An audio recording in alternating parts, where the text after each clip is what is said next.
Because I didn't wrestle a single person. And you'd have to wrestle in order to lose.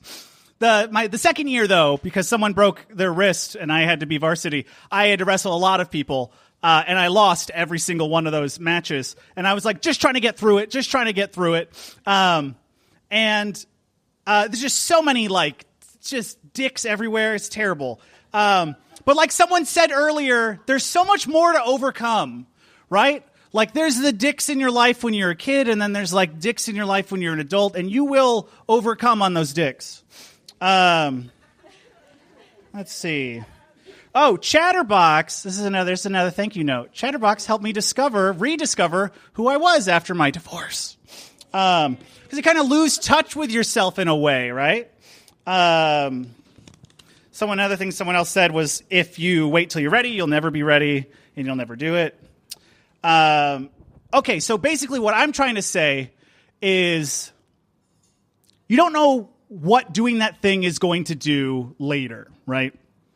When I was like 15 or 16, I was like studying for finals, and my father had made like a habit, I guess, out of like attacking my sister and I. And so I was like 15 or 16 at this point. So then he attacked me, he grabbed me from behind, and I threw that fucker over my shoulder, like out of instinct, out of wrestling move, hip toss. I was like, boom! He stopped fucking with me after that. So sometimes you have to lose for 2 years, go 1 year undefeated. You have to lose for a year and have just deal with a bunch of teenage dicks, so your father stops fucking with you. But I'm here to tell you, really, just like, do the thing. Make mistakes. Fail, but safely. Fail. Try things. I was in a storytelling class at community college, and this older woman stood up. She was just taking it for like continuing education, or she was just old. She was at the community college.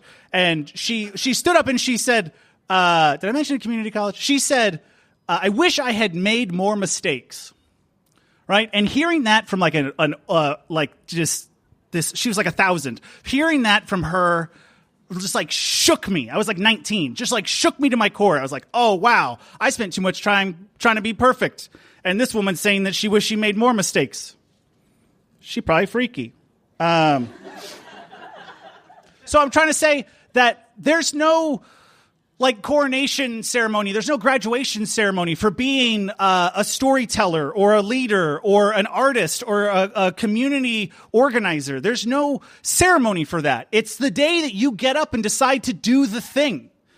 So I just want to say, just go out there and do the thing and let yourself fail, because you're never going to know your impact, right? For a couple of years, maybe like 5 or 6 years, I talked about my depression and anxiety and suicides and thing online. And you never know what impact that's going to make. Because of that, for some reason, people finding that stuff all over the world. A guy has a tattoo on his arm. That's something that I wrote, and it just said that it'll never be enough. That's what I wrote, and I asked him. I said, it will never be enough. Does that remind you that no matter how much you work, it will never be enough, so you should work harder? Or no matter how much you do, it'll never be enough, so you should take it easy? And he said, it depends on the day. And I was like, that's a good answer. Okay. All right. So my last thing here, which I lost. Oh, my last thing is just to do the thing. You've got something in your head that you're waiting on doing, right? You're like, oh, man, I want to start an open mic storytelling event that takes place in the corner of a already kind of small and busy cafe. People are going to tell you you're crazy. But you never know what impact that's going to have on people. So go out there. There's 2 things I want you to do. 1, I want you to start your own chatterbox. You can't call it chatterbox, though. You got to call it Battercocks. I already own battercocks.com, so don't. That's mine. You don't get that one. But I want you to go home, take the first step. The first tiniest baby step, like in Jeff Cardello's story. Take the smallest step that you can at this point in your life, rehabilitating yourself, physical therapy, artistic therapy. Take that first step and blow yourself. Empower yourself. Thank you.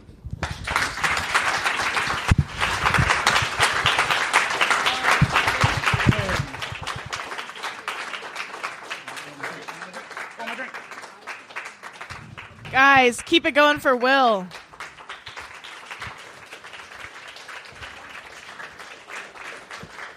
I feel like it should be like Will Hightower 2020, do the thing. Like that's your whole slogan is built around doing the thing.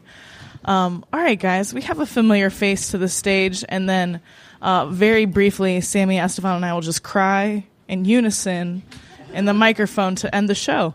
It'll be cooler than that. Put your hands together for our podcast producer, Jared.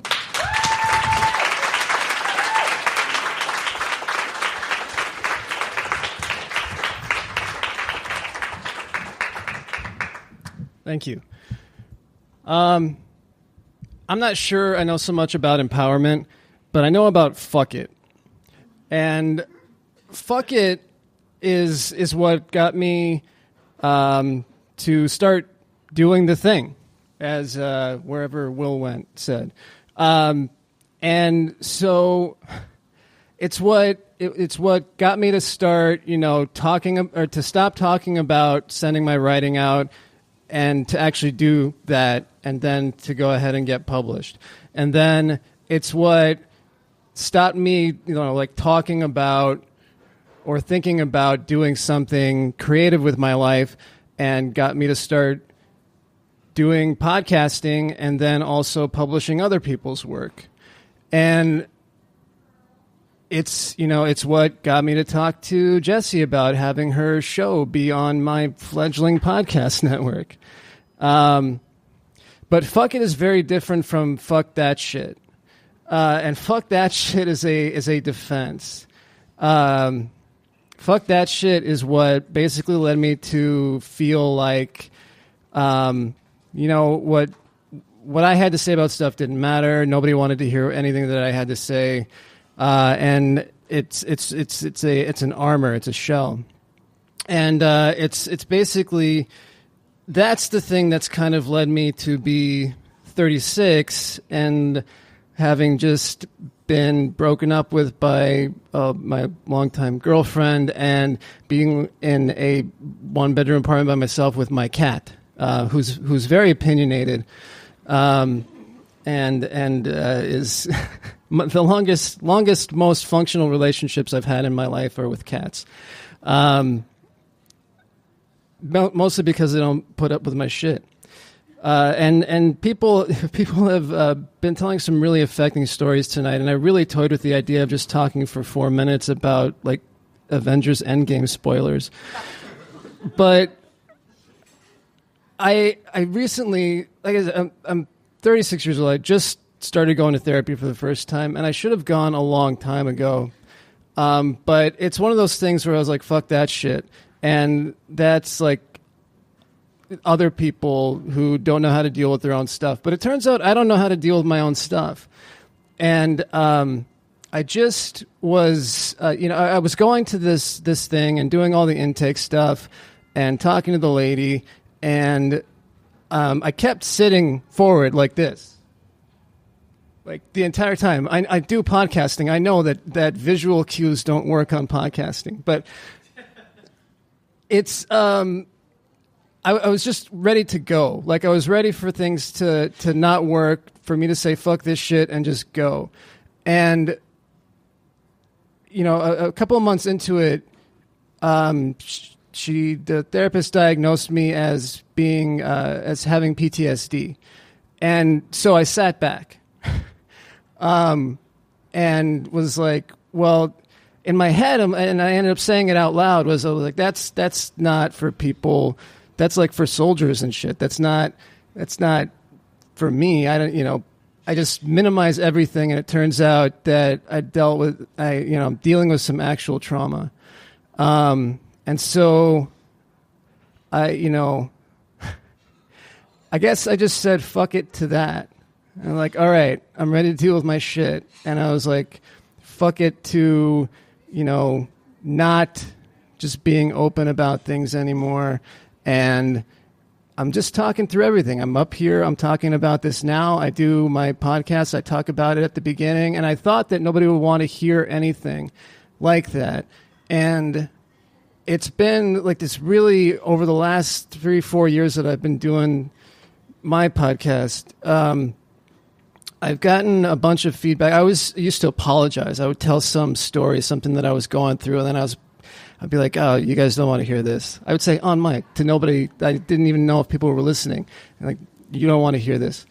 And I started getting like emails and feedback and everything, and people telling me that me talking about what I was going through and how I was dealing with things was helpful to them. And I guess I'm telling that story because I feel like that's what this was for me too. And that to hear people being, just kind of open and vulnerable was really helpful at this stage in my life for me to feel like I could do the same.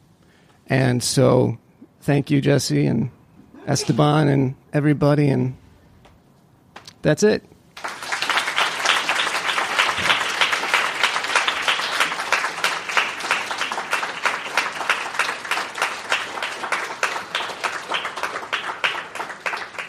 Guys, we didn't have quite enough time to have Sammie, myself, and Jessie share some stories, but we are going to take a couple minutes to... Huh? Yeah, we're going to take a couple minutes to say some things, and then we're all going to head over to down the street to Arizona Wilderness, for some drinks and hang out with you guys, and maybe we can share some more there. But real quick... it's rare that I get to introduce my best friend before a big audience, so I just want to take a second to thank this person for supporting me and coming to every show she could and being one of the reasons that I look forward to being here so much. So please help me welcome Sammie.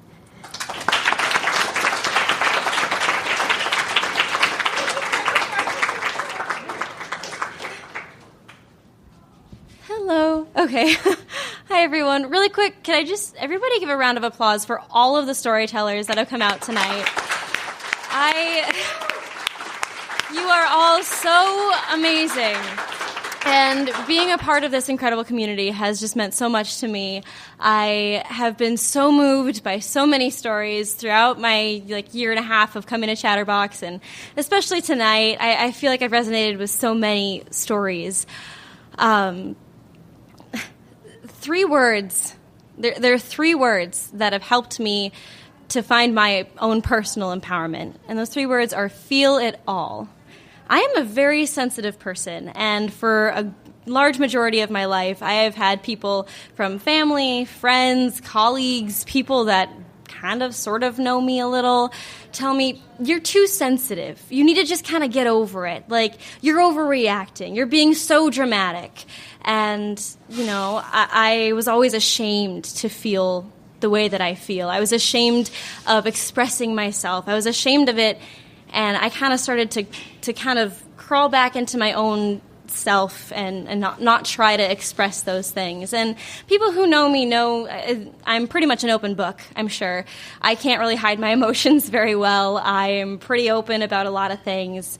But I have been incredibly insecure about myself for a very long time, especially because of my sensitivity and of being told that I'm too dramatic and that I'm overthinking things and that I just need to shut up, forget about it, have a shot, and move the fuck on.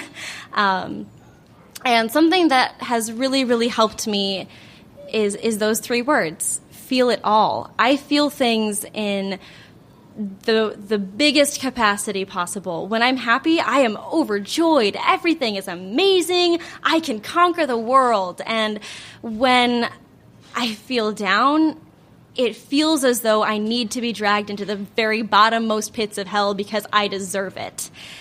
And those kind of feelings of just constant back and forth, that ebb and flow of, you're great, you're horrible, you're awesome, go die. It's so much to handle, and it drives me kind of insane. And the people around me who love me and care about me have also been driven insane by that at some points, I'm sure. But I have really come to realize that there is nothing wrong with feeling how I feel. There is nothing wrong with owning my emotions in every moment that I have them. If I'm angry, I can be angry, and that's okay. If I'm happy, I can be overjoyed, and that's okay. It's taken me 22 years